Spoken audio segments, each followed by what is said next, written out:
Hello friends, we know that we are discussing the residues of a function. Residues of a function, right? What is meant by residue? At a point, that point should be singularity. So if f has an isolated singularity at z0, then the residue of f of z at z0 is given by this formula. Residue of f of z at z0 equal to a minus 1, that is coefficient of a minus 1 is what? It is the coefficient of 1 upon z minus z0 in the Laurent series expansion of f of z about z0, and which is also given by 1 by 2 pi I integral over c f of z dz. Or this integral can also be found integral over c f of z dz is given by 2 pi I into residue of f of z at z0. Now this is for finding residue of function if it has isolated singularity at one point z0. Suppose there is a function having number of isolated singularities. In that case, how you find the integral over c of f of z over the curve which includes all the singularities, that we want to see. Okay, and that is called residue formula here, that we call it as residue formula. The formula is of this type. Now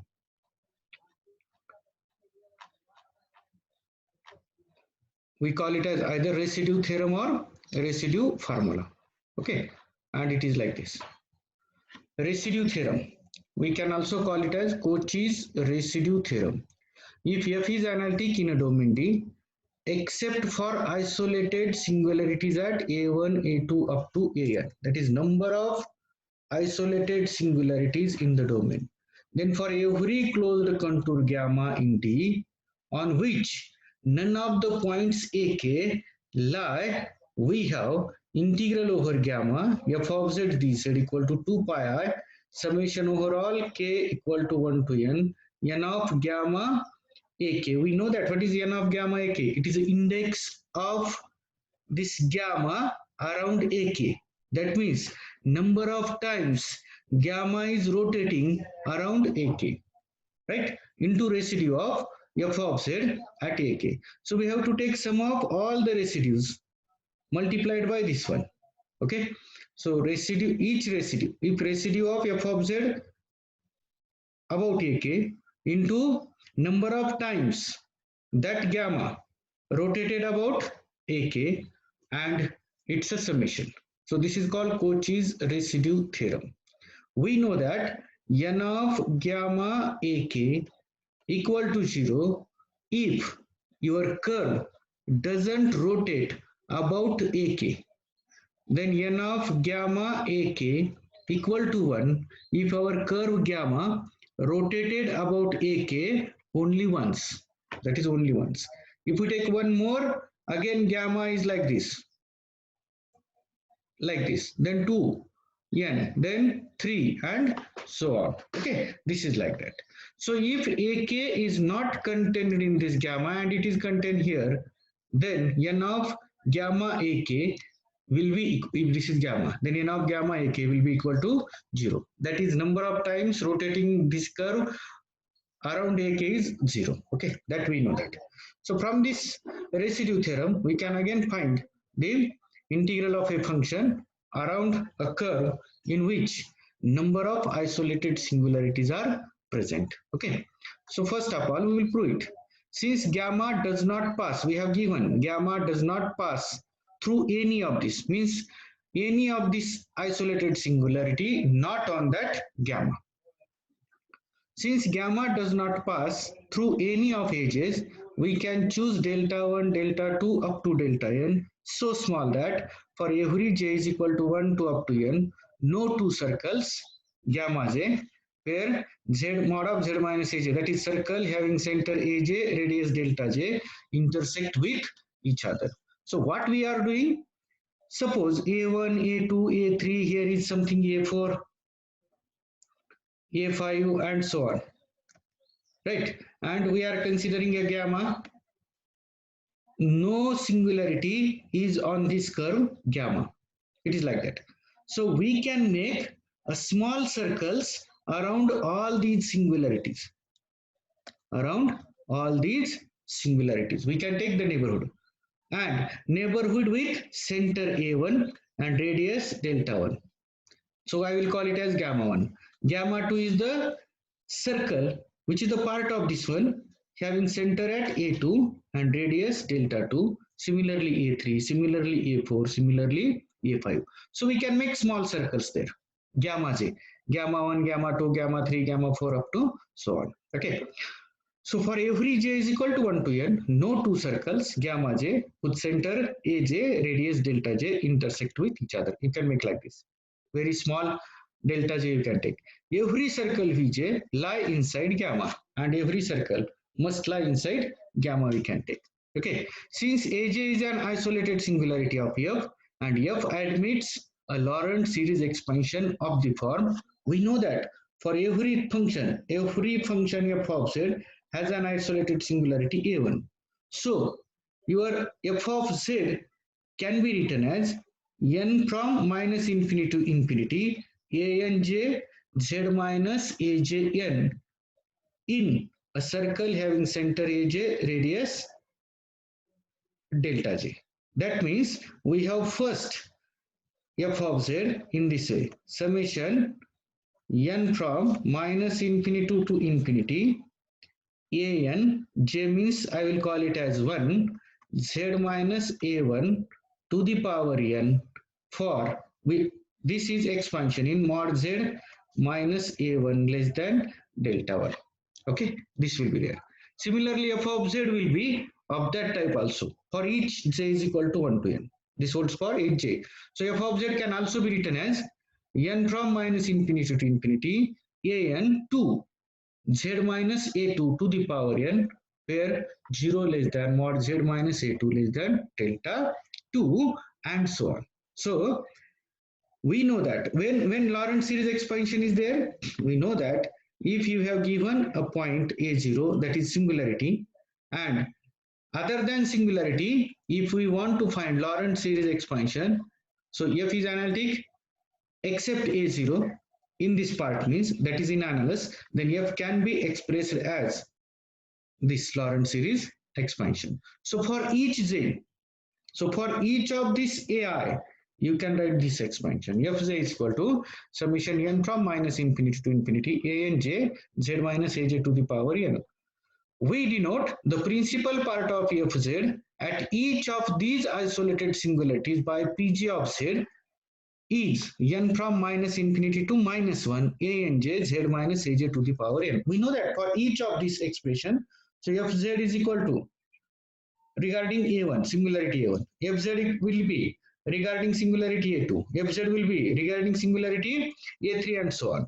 So for each of this series representation, we have a principal part. What is by principal part? Negative powers of z minus aj. Right? So negative parts of z minus aj means summation from minus infinity to minus 1 anj z minus aj. I will call these as the principal part. So p1 of z is the principal of part of first expansion, p2 of z second expansion, p3 of z third expansion and so on. Then for each j, the function is analytic on and outside gamma j. On and outside gamma j. We are not saying inside because inside at that point it is not analytic, but outside it is analytic. Since aj lies inside gamma and pj converges uniformly on gamma j, we have integral over gamma pj of z dj equal to a minus 1 at j integral over gamma dz upon z minus aj. We know that this is the formula for finding. If we know that integral of over gamma f of z dz is equal to that this is the coefficient of a minus 1j means what? Coefficient of 1 upon z minus aj dz upon z minus aj. What is this? A minus j, a minus 1 at j means it is a residue. So we already have this formula, residue of, right? Residue of f of z residue of f of z, where f of z is the Lorentz series expansion about Aj, and integral over gamma dz upon z minus Aj, isn't it? This is the formula. This is the formula for finding integral. Aj, as Aj lies inside gamma. Now, which is nothing but 2 pi I a minus 1j n of Aj gamma. But this is the formula for, what about this? Integral over gamma dz upon z minus Aj. This is your, so 1 upon 2 pi I into integral over gamma dz upon a minus j is n of gamma Aj. This is the winding number. This is the winding number. So, and therefore integral over gamma dz upon z minus Aj is 2 pi I times n of gamma Aj. N of gamma Aj or Aj gamma, whatever it is. 2 pi I into n times into n of gamma Aj into, what about this? This is nothing but residue of f of z about Aj. Residue of f of z about Aj.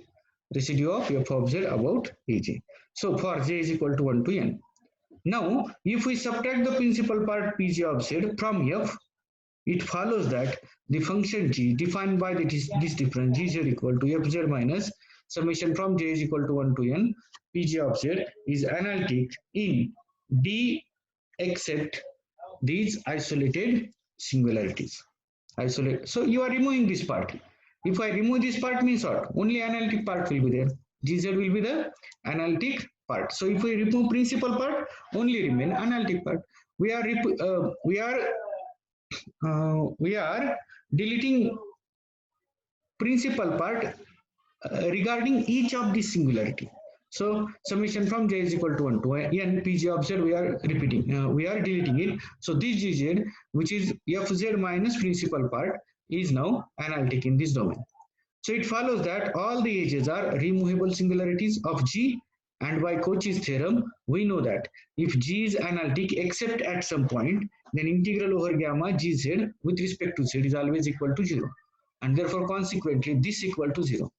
Now, this equal to 0 means what? Integral over gamma f of z dz, which is nothing but integral over gamma of gz with respect to z plus integral over gamma of this Pj of z from j is equal to 1 to n dz, isn't it? And this is equal to, this is, so this integral vanishes as it is analytic part, but integral over f of z can be written as this gz plus this one. Taking integral, we get this term.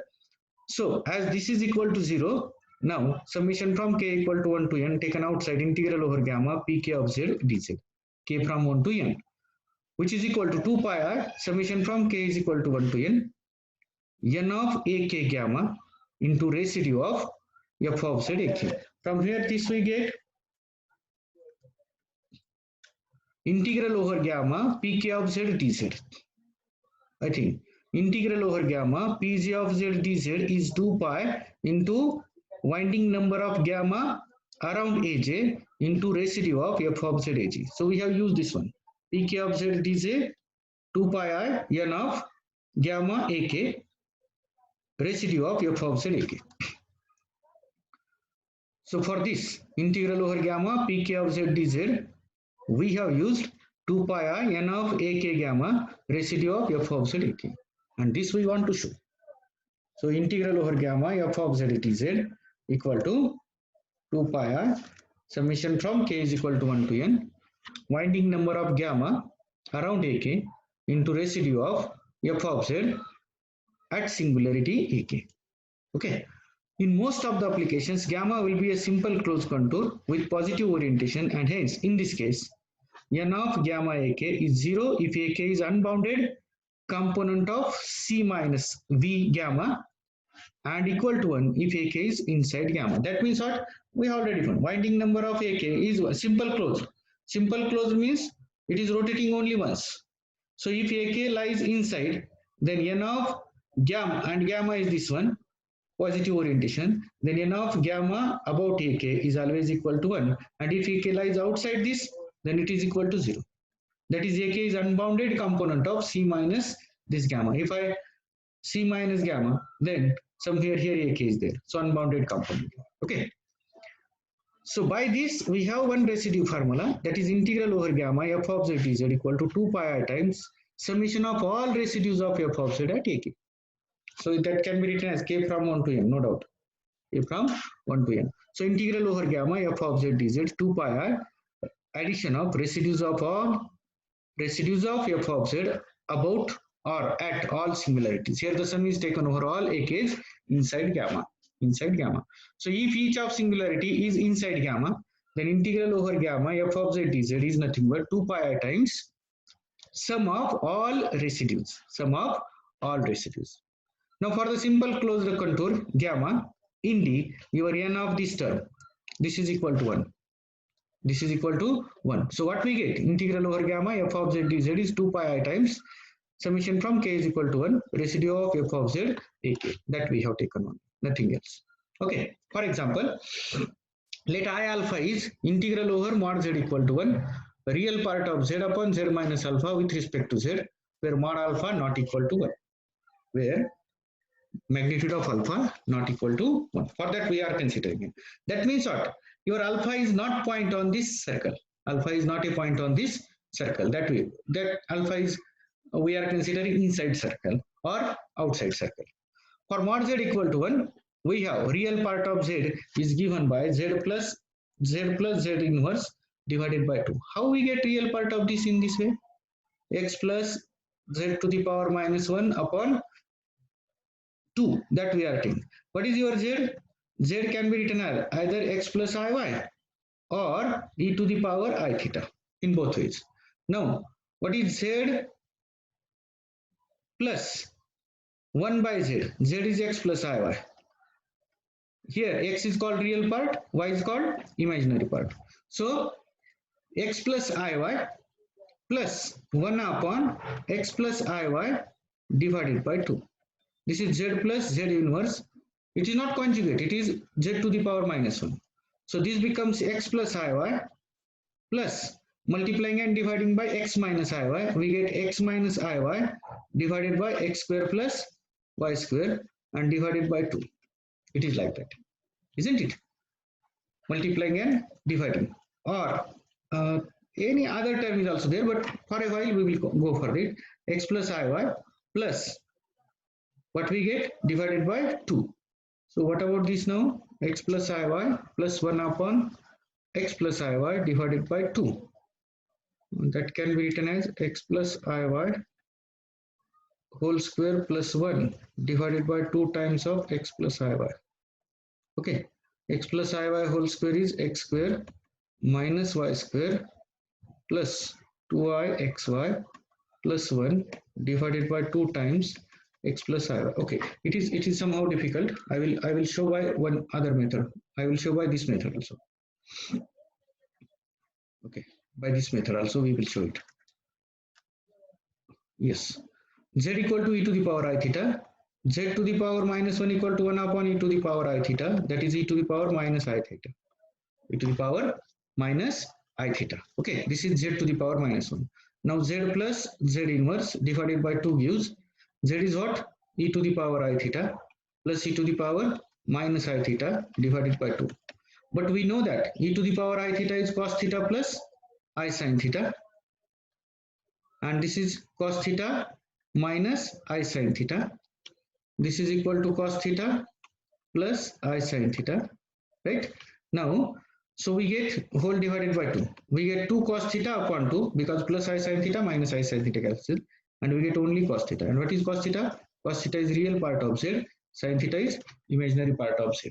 So this will be real part of z. Similarly, imaginary part of z becomes z minus z to the power minus 1 divided by 2 by using same again. So you will get cos theta plus I sin theta. This will get minus cos theta and plus I sin theta. So this divided by 2. So it becomes 2i sin theta upon 2i. So it should be 2i.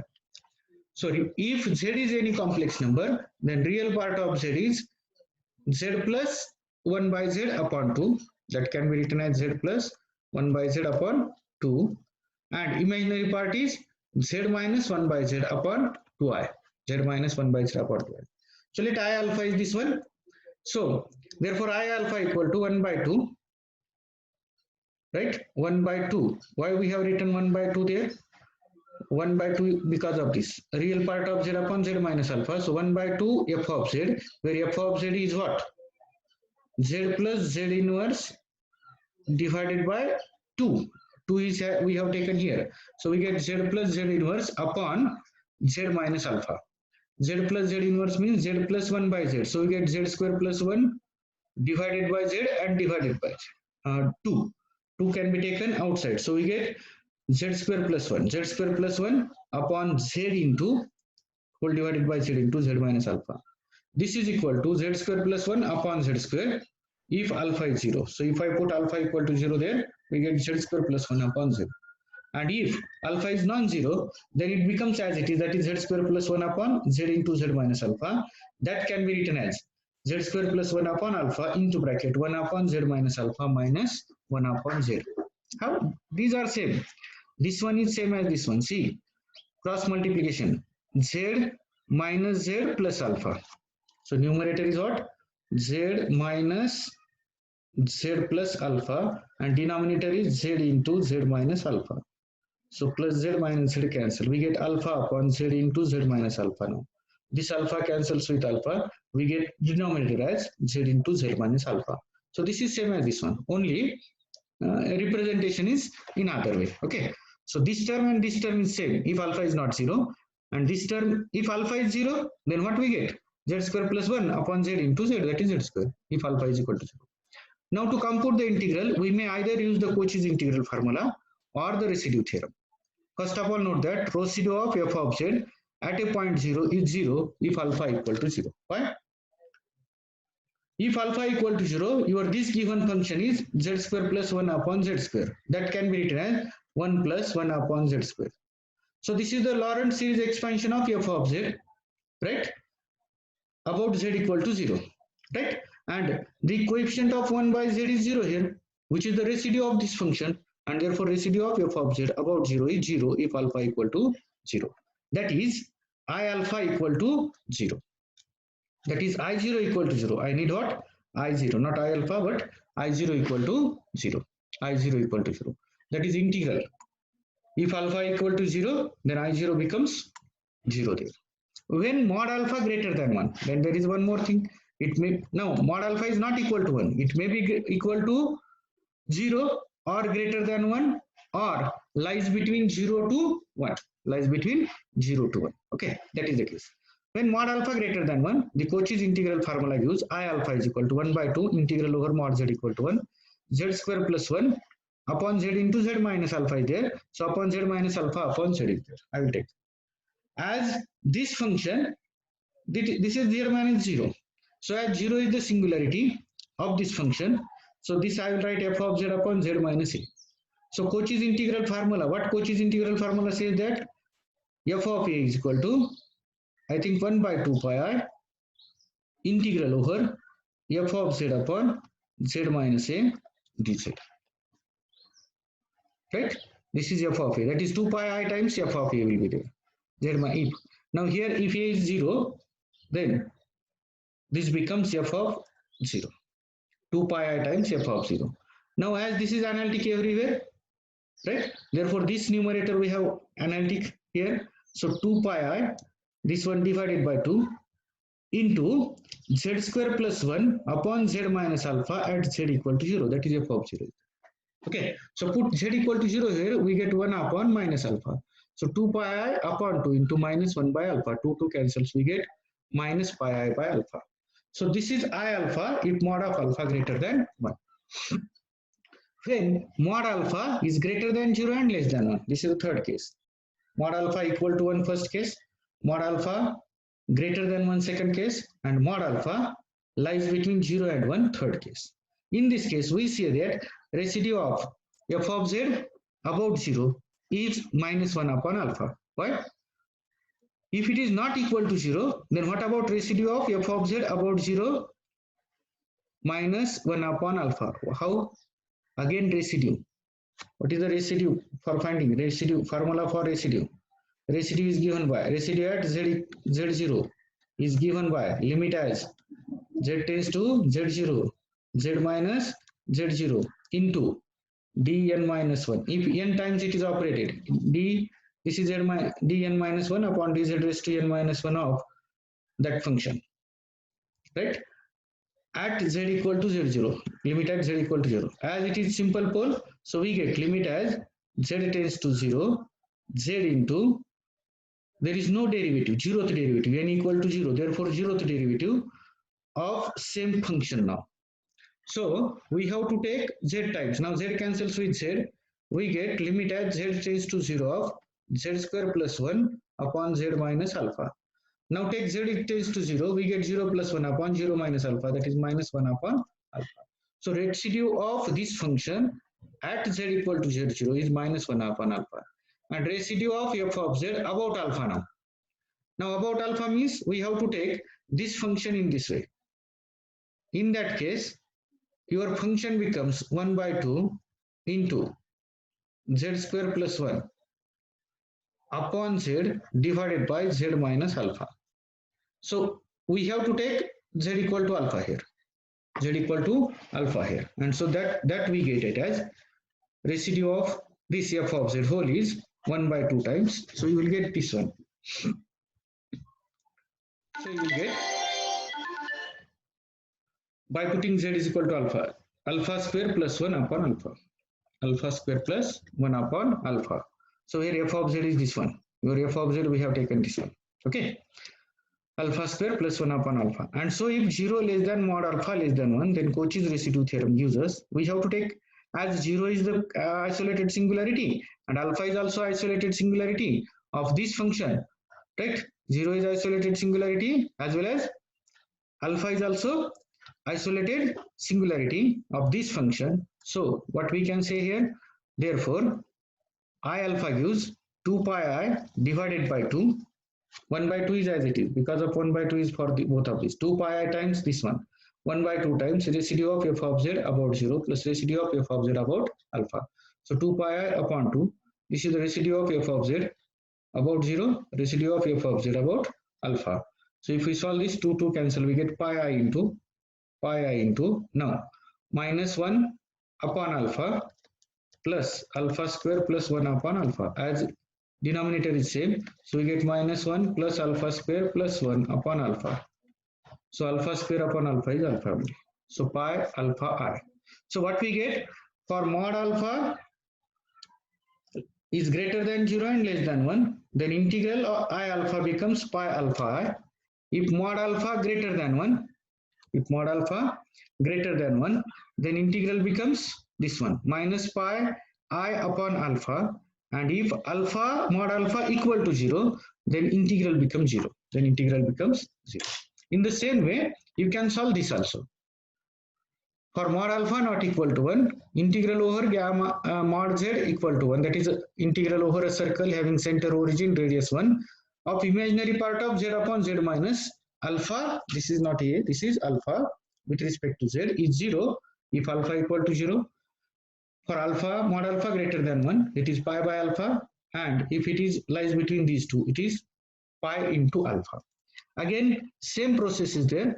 For mod z equal to 1, imaginary part of z is given by z minus z inverse divided by 2i.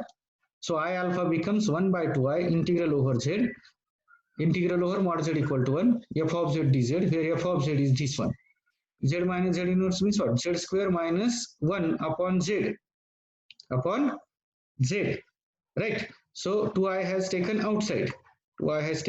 outside, and this one is in upon z minus alpha, z square minus 1 upon z into z minus alpha, which is equal to z square minus 1 upon z square. If alpha is 1, alpha is 0. So if alpha is 0, this becomes z square minus 1 upon z square, and if alpha is not equal to 0, then it becomes z square minus 1 upon alpha into this one, 1 upon z minus alpha minus 1 upon z. Again taking cross multiplication, z minus z plus alpha cancel, we get z square minus 1 upon z minus alpha, as in the above case. So residue of f of z about 0 is 0 if alpha is equal to 0, because if alpha is equal to 0, this term becomes 1 minus 1 by z square, that is there is no coefficient of 1 by z in the power series, in the Lorentz series expansion, that is it's 0. and also function is even, therefore its residue is also 0. So I0 is 0 again here, that we have proved. I0 is 0. Now, for mod alpha greater than 1, we have considered the case mod alpha greater than 1.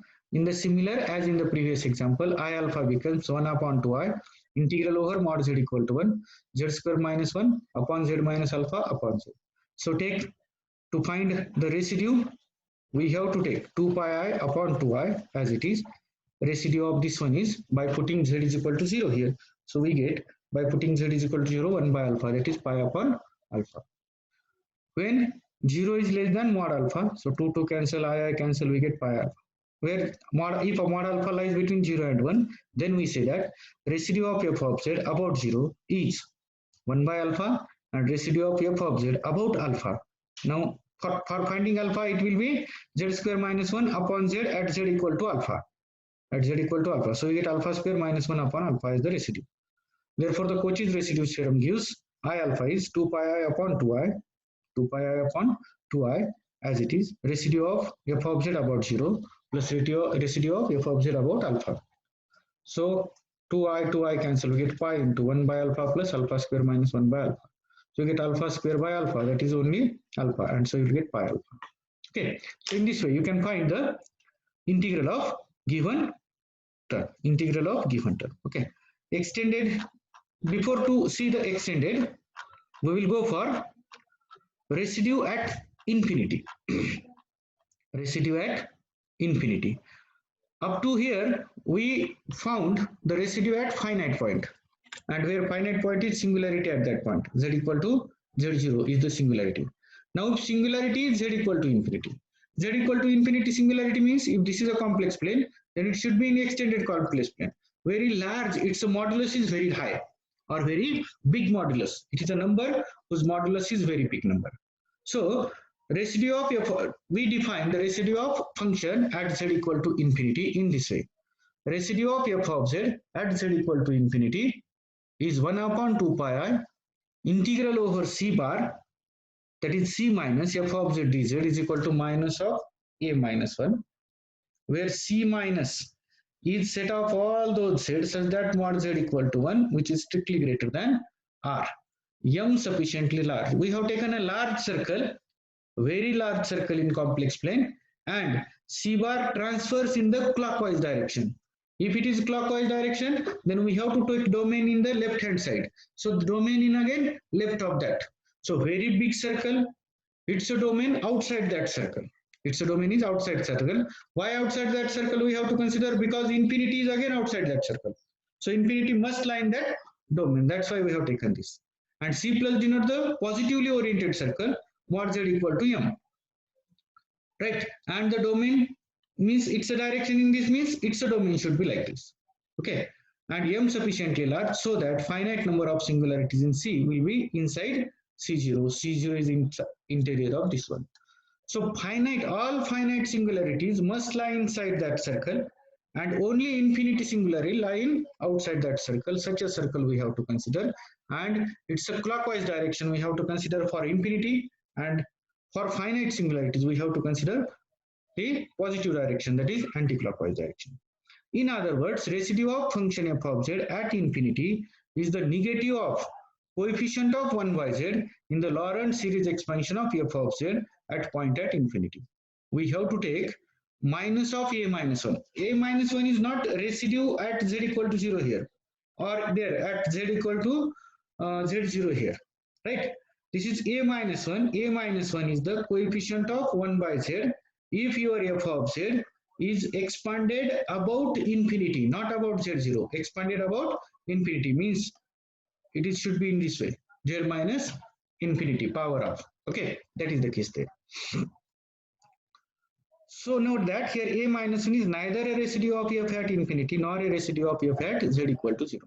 Further, we observe that if z is m times e to the power minus I theta, where m is the radius, we know that it is a circle, a big circle we are taking, with m is equal to 1 by some r dash, residue of f of z at infinity is equal to 1 by 2 pi I integral over c minus f of z dz by using this definition equal to 1 by 2 pi I integral from 0 to 2 pi.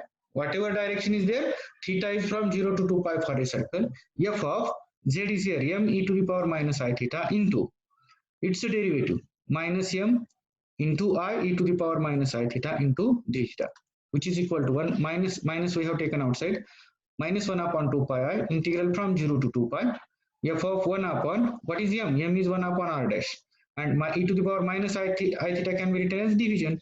So 1 upon r dash e to the power I theta into this whole term can be written as derivative of r dash e to the power I theta. What will be this? How you can take this derivative of r dash e to the power I theta upon r dash e to the power I theta square that way. What is the derivative of r dash e to the power I theta? It is r dash into I into e to the power I theta. What should be here? This derivative should be r dash I e to the power I theta into d theta divided by r dash e to the power I theta whole square. Now this one cancels with this one. So what we get? I upon r dash e to the power I theta d theta. Right? That is, r is what? 1 by r is m, and e to the power I theta is minus e to the power I theta. I is here also. So I into m into e to the power minus I theta d theta, which is this one. So this term can be written in this way, which is equal to minus 1 upon 2 pi I integral over c. Now I will consider it as omega something w. R dash e to the power I theta is w. So f of 1 by w into dw upon w square. So that can be written as minus residue of 1 upon f of 1 by w upon w square. So what about this one? See here, 1 by 2 pi I integral over c f of z into dz upon z square. What should be it? F of z upon z square into dz. That means what? It is a residue, minus time residue of f of 1 by w upon w square about 0. So now if I replace z by w by z here, what I can say here? Residue of f of z infinity equal to minus time residue of, because in finite integral I will replace this w by z again, no effect because of finite. So residue of 1 by z square f of 1 by z about 0. So one more formula we get for finding residue of f of z at infinity. If we know the residue of f of 1 by z upon z square at 0 and take its minus sign, that will be residue of f of z at infinity. Where c is a set of all those w such that it is a circle having center origin and radius 1 upon r dash, is described in the anticlockwise, that is positive direction. Thus if we replace z by 1 upon z, we have 1 by z square into f of 1 by z equal to summation for k is equal to minus infinity to infinity ak upon z raised to k plus 2. We know that this is the f of, for f of 1 by z, what we have? For f of 1 by z, we have summation ak z to the 1 by z to the power k, ak 1 by z to the power k. You are multiplying or dividing by z square, so we should get summation ak upon z to the power k plus 2. That is there, which is equal to summation k from minus infinity to infinity ak minus 2 upon z raised to k. Means shifting k plus 2 by k that we have. So this ak becomes ak minus 2. 0 less than mod z less than 1 upon r. Therefore, residue of 1 upon z square f of 1 by z at 0 equal to a minus 1, which is the coefficient of z raised to minus 1 in 1 by z square f of 1 by z, and hence residue of f of z at infinity equal to minus time residue of 1 by z square f of 1 by z about 0. So this we get the relation between residue at infinity of f of z, right, and residue at 0 of f of z. Okay. If I take one example, then that can be found. Consider a function 1 plus z inverse for z not equal to 0. Then f of w is equal to f of 1 upon w, which is equal to 1 plus w. F of 1 upon w equal to 1 plus w, w not equal to 0, and limit as w tends to 0, f of w is equal to 1. So I will define capital F of w by small f of 1 by w, that is replacing z by 1 by w, we get this remains 1 as it is, and this can be written as w, where w not equal to 0, and if I take limit of this as f of w tends to 1, 0, it will be equal to 1. So exists. That means capital F of w has a removable singularity at w equal to 0, and therefore f of z has a removable singularity at z equal to infinity. because z is 1 by w. Further, residue of f of z about at infinity is given by minus time residue of 1 by z square f of 1 by z at 0. That is minus times residue of 1 by z square. What is f of 1 by z? F of z is 1 plus z inverse. F of 1 by z is 1 plus z only, about 0. Now 1 by z square into 1 plus z is 1 by z square plus 1 by z. What about this term? 1 by z square plus 1 by z. The coefficient of 1 by z is 1 here. So minus time residue of this function. Residue of this function is what? 1. So minus is 1. So residue of this function f of z at infinity is minus 1. At infinity is minus 1. What is the residue of this f of z? 1 plus 1 by z. Its residue is 1.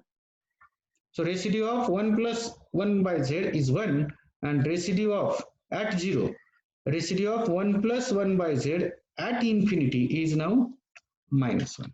Is now minus 1. That is the case there. So this is about singular, means how to find residue at infinity. These all things we have seen. Residue at finite, and the extended residue formula we can easily verify from that. Suppose f is analytic in C except for isolated singularities. The sum of all residues of f is 0, including at infinity also. So if I take including at infinity also, then we can say that entire function, and so its integral is 0. That means that addition of residue is 0. Addition of residue is 0 means residue of that function about 0 plus residue of all about non-zero is equal to 0. Actually, yes, because this is residue of f of z about infinity, and this one is total, minus residue of finite points. It should be equal to 0. It should be equal. If I remove from this, we get analytic part, and so integral is 0 means residue should be 0. If integral of a function 0 at some point or about that some point, then we say that the integral also equal to 0, because there is a connection between. What is the integral of over gamma f of z dz? This is something 1 upon 2 pi I into 2 pi I into residue of f of z at z is equal to ak, right? So if I take here 1 by 2 pi, which is multiplication becomes, so if residue is 0, this whole integral is also equal to 0. If gamma is a simple closed contour in C such that all ak's are interior to gamma, then integral over gamma of f of z dz must be 2 pi I times residue of 1 by z square f of 1 by z about 0. So if all these are in interior, all ak's are in interior, then this will be equal to 0. Therefore, your integral becomes this only. Integral becomes this one. Where we can use these type of terms, where number of singularities are given there in example. Suppose that your example is z to the power 21 upon z square minus 1 to the power 4, z to the power 4 minus 2 to the power 3. So how many singularities are there? For z square equal to 1 and it's a fourth power, means z equal to plus or minus 4 times. This z equal to plus or minus something square root, it's a 12 times there. So number of singularities are there. So to find the residue at each of the singularity is very difficult. So we can use that extension, extended theorem. How? Here there are many singularities of this type. Z equal to plus or minus 1 is a pole of order 4. Z equal to plus square root of 2, it's a square root of 2, minus square root of 2, poles of order 3 respectively, and so on. So to find the integral over a, we can find integral of this function over a curve C in which all these singularities lie. Now here we see that all the singularities of f lie inside the circle mod z equal to 3, because each of here highest is root 2 to the power 1 by 2, means square root of 2, and it's a square root 1 point something. So all these are lies inside mod z equal to 3, that is circle having center at 0 and radius 3. Note that f has a simple pole at infinity. This has a simple pole at infinity. Why it is simple pole at infinity? See the power of z to the power 21. What about highest power here is of z? 8. Highest power here 12. And highest power in multiplication 20. So denominator is z to the power 20 and something is there. And numerator is z to the power 21. If we remove it, we get z plus something. Z plus less powers of z. So this z means what?